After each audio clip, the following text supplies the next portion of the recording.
Here we are in Chapter 8, and Chapter 8 is all about graphing, so you're going to want to make sure that you have a stack of graph paper just to make this quite a bit easier for you. We're starting off by graphing y equals ax squared. So what you'll see here is this is going to be the most simple version of what we're doing, and then, like usual, we'll get more complicated. So our learning goal for today, I will identify characteristics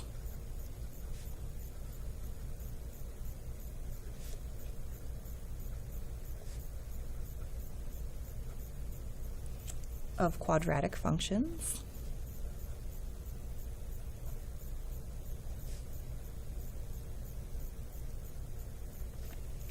and I will graph quadratic functions.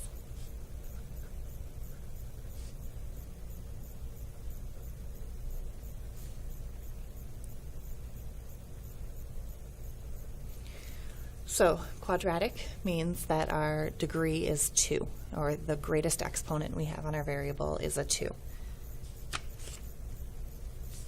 As we get started, quadratic function is a nonlinear function.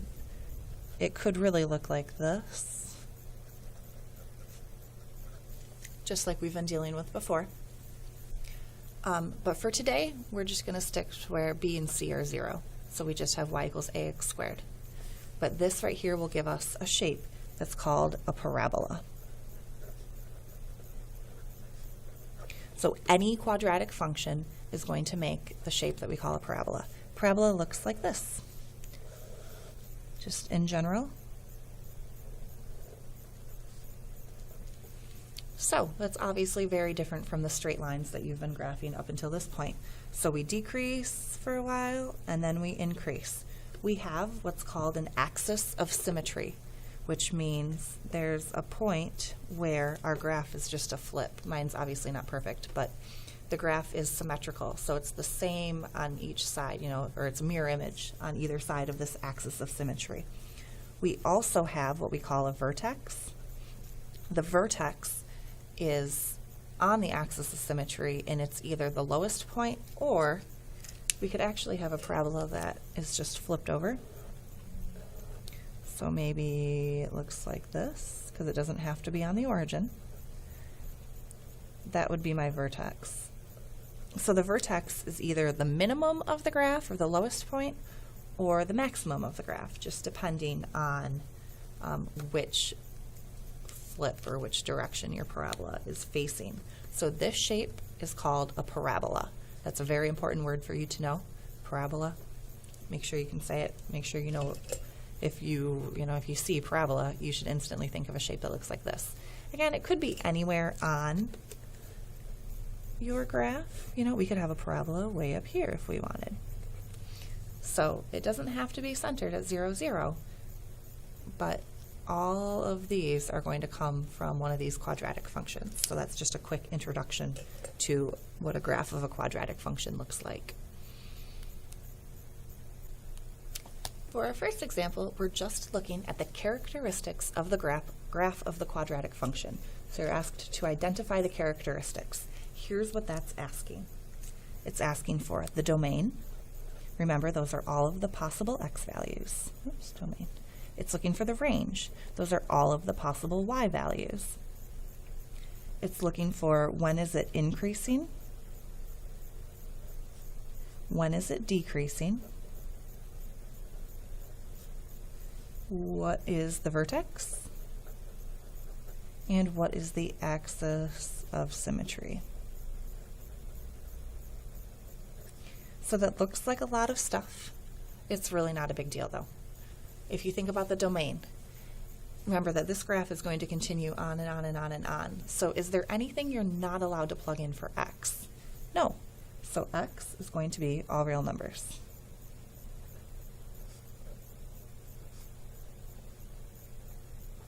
You can put anything you want in, and it'll show up somewhere on this graph. It'll be really far down. You won't be able to see it, but you know that x could be anything. Now think about the range. When you look at this graph, you see that we go up to 1, 2, 3, 4. We have a point where y equals 4, but our graph is not going to go above that. So that tells you that all of your y values are going to be less than or equal to 4. Because we can't go any higher than y equals 4. When is my graph increasing? My graph increases up until it gets to this point right here. Remember, this is also called my vertex, so we can even fill that in now. Our vertex is at 2, 4. My graph is my graph is increasing when x is anything here. When x is anything on this side of 2. So my graph is increasing when x is less than 2. Notice I didn't say less than or equal to, because that's where it makes the turn. It's not increasing or decreasing when x equals 2. But then it's going to be decreasing. So I did this backwards. As you're going from left to right, my graph is going up and up and up and up and up. So that's why it's increasing. As we continue going from left to right, from this point on, my graph is going down, and it's going to continue to decrease. So when x is greater than 2, my graph is decreasing. So the increasing and decreasing are talking about as you go from left to right. So keep that in mind. I think I got that a little confused for a second there, so sorry about that. We already pointed out where our vertex was, and then finally our axis of symmetry is this line, and this line has the equation x equals 2. So notice that my vertex and my axis of symmetry, those are related to each other. So when you're asked to identify the characteristics, you need all of these: domain, range, when is it increasing, when is it decreasing, what's the vertex, and what's the axis of symmetry. These 4 things are all very closely related to each other. So keep that in mind. So that's our first example. For this next example, I'm actually going to put a whole bunch of graphs all on the same xy plane, because we want to be able to see what all of these are doing and see how different numbers change our graph. So to start off with, I want us to just graph our parent function, which is y equals x squared. What I'm going to do is I'm going to make a table of values. I'm going to make one table for all of these. So my first graph will be x squared. So let me think about what I'm doing. When I put in these numbers, I want to see what am I going to get out. So if I put in x, what am I getting out for x squared? If I put in -2, -2 squared is 4. So -2, 1, 2, 3, 4. If I put in -1, -1 squared is +1. If I put in 0, 0 squared is 0. If I put in, oops, sorry, I should be writing that down. If I put in 1, 1 squared is 1, and then 2 squared is 4. So 1 and 4. You can see then that I'm getting a symmetric graph. So my line of symmetry is the y-axis. This is my function, y equals x squared, and I found it just by doing a table of values.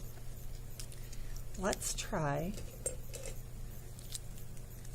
doing 2x squared. If I put in -2 to 2x squared, -2 squared is 4 times 2 gives me 8.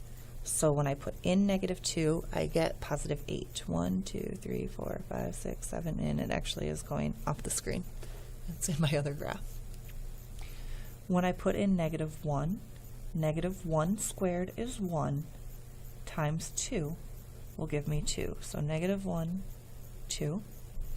When I put in 0, I get 0 squared is 0 times 2 is 0. And then you should notice that it's going to be symmetric, but let's check. 1 squared is 1 times 2. So 1, 2, and then 2 squared is 4 times 2 is 8. So 1, 2, 3, 4, 5, 6, 7, 8. So remember that I have to do the squared first and then multiply by 2 for this guy when it was y equals 2x squared. My order of operations says square and then multiply, or do your exponent and then multiply. So you can see what my graph of 2x squared looks like. You can see that it's a little bit narrower. Now we're going to try something a little different. Let's do negative 2x squared in green. So I can even write this out as I put them in. Let's put in negative 2 first. So negative 2 times negative 2 squared. That's going to be 4 times negative 2. I'm going to get negative 8 here. Let's try putting in negative 1 for x. Negative 2 times 1 is negative 2. And you should be noticing something comparing these. When I put in 0, that's just going to be 0. And then if you follow the pattern from before, that's going to be negative 2. And that's going to be negative 8. And I can try that by putting in 1 squared times negative 2 is negative 2. I think you're getting the idea, though. So to graph this, I'm going to go negative 2, negative 8. 1, 2, 3, 4, 5, 6, 7. Of course, I go off the page. Negative 1, negative 2, 0, 0, 1, negative 2, and 2, negative 8 is going to be down here. So you can see that when my a value is negative, now my graph is just flipped over. The green and the red have the same shape. They're both more narrow than my original x squared, but the green one is flipped over. That's because my a term was negative. We're going to do one more, and then we will actually be done. So I want to try graphing y equals 1/2 x squared. So I'm actually going to grab a sheet of paper. Let's do the math first on this piece of paper. So y equals 1/2 x squared, and I want to try negative 2, negative 1, 0, 1, 2. So to graph these, I'm making a table of values. 1/2 times negative 2 squared. I'm trying that negative 2 first. Negative 2 squared is 4, because negative times negative is a positive. 1/2 of 4 is 2. Now I'm going to try putting in negative 1. Y equals 1/2 times negative 1 squared. That's going to be negative 1 squared is positive 1, so y is going to equal 1/2. When I put in negative 1 to this function, I get out 1/2. When I put in 0, I'm going to get out 0. When I put in 1, I'll get 1/2 times 1 squared, or just 1/2. When I put in 2, 2 squared is 4, and half of 4 is 2. So I'm going to write these values into this chart, just so it's all on one page. 2, 1/2, 0, 1/2, and 2. Remember, when you're graphing, you could always make a table of values. You don't have to know any special tricks. Just make a table of values, plug them in. It's important that you try negatives and positives, otherwise you would only get like half of your graph and you'd have no idea what it was supposed to look like. But for this guy, when I put in negative 2, I get out 2. When I put in negative 1, I get out 1/2. Here's 0. When I put in 1, I get 1/2. When I put in 2, I get 2. Let's just think, what if I put in 3? That's going to be 3 squared is 9. Oop, down here. 3 squared is 9, and half of that is 4.5. 4.5. Just so you can see the shape that this graph is taking. It's getting wider and wider. So compare the graph of 2x squared and 1/2 x squared. My 2x squared graph is skinnier than that black parent function. My function here, where a was less than 1, opened up. And so it made my graph open up more, and it's getting wider and wider. So if I was asked to compare the graph of 1/2 x squared to its parent function, I would say that it is facing the same direction, or they're both have this positive shape, where they both open up. But my graph of 1/2 x squared is wider than my parent function of x squared. If I were comparing 2x squared to x squared, I would say that they're both increasing and decreasing at the same spots. However, my graph of 2x squared is narrower. And it actually follows that if this were 3x squared, it would be even more narrower and more and more. The greater a is, the more narrow your graph is going to be. As this fraction gets smaller and smaller, my graph opens up more and more. And then, of course, when a is negative, the same rules are going to follow. It's just going to be flipped over. So if this is like -2, -3, -4, it's going to get more and more narrow. -1/2 will open up. -1/4 will open up more. -1/16 will open up quite a bit. So those are just the general patterns that you're going to see as you graph these. Now, like I said, you're going to want to just make a table of values, though, as you go for now. You will learn some tricks that help you graph them when they get more complicated. For now, make your table of values and plot them. And that should get you what you need. So your homework for tonight, and like I said, you're going to want graph paper. Let's see if I have room to write your homework assignment. Your homework is on page 407. You're going to do numbers 1 through 4, 17 through 33 odd, 24, 28, 34 through 40, and 41 through 45. So there's your assignment, and hopefully you're getting the idea here. Just play with the numbers, and actually, if you have a graphing calculator, remember you can always graph them in the calculator. You need to be able to do it by hand. You should absolutely not just do it all in your calculator.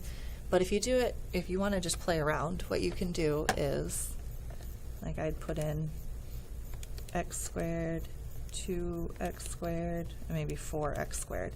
And let's just look at the difference in these graphs. Let's see, I'll make one of them. There. So my graph of x squared will be a solid line, 2x squared will be a dotted line, and 4x squared will be a dark line. And let's change to standard zoom. So there's x squared, there's 2x squared, there's 4x squared. You can see that the graph is getting more and more narrow. So good luck with this assignment. I think you guys will probably do just fine.